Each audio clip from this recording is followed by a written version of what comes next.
today I would like to talk about the phenomenon of so-called Japanese horror films at the turn of the millennium.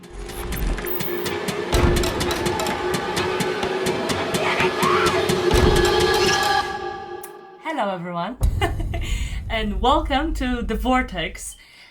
You are probably familiar with hair obscuring the face. I'm a little bit too blonde for that character, I have to admit.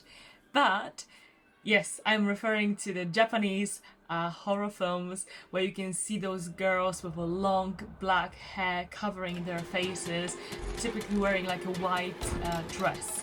I recently watched a documentary called The J-Horror Virus, and it was made by Sarah Appleton and Jasper Sharp. And in this film, they've been talking about why they became so popular and what is the difference between what is presented in the Japanese horror style and American ones, for example. So we all probably watch the films such as The Ring or The Grudge, which became a huge hit. They've been so influential. So it started with the Japanese cinema, and then the whole world suddenly knew about the Japanese horror.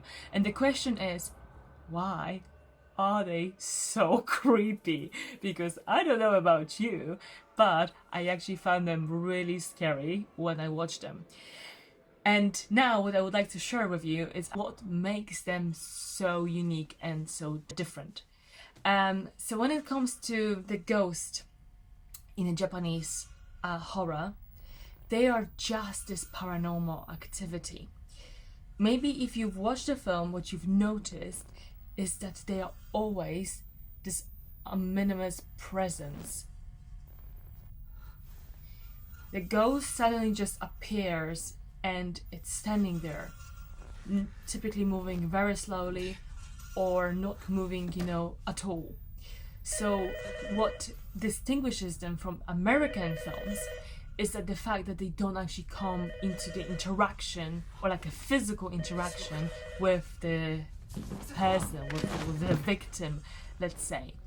And what is different in Japanese culture is that the ghost is not a physical being, while in America you would often have those ghosts that will suddenly attack you, they will grab you, or they will just jump, at you.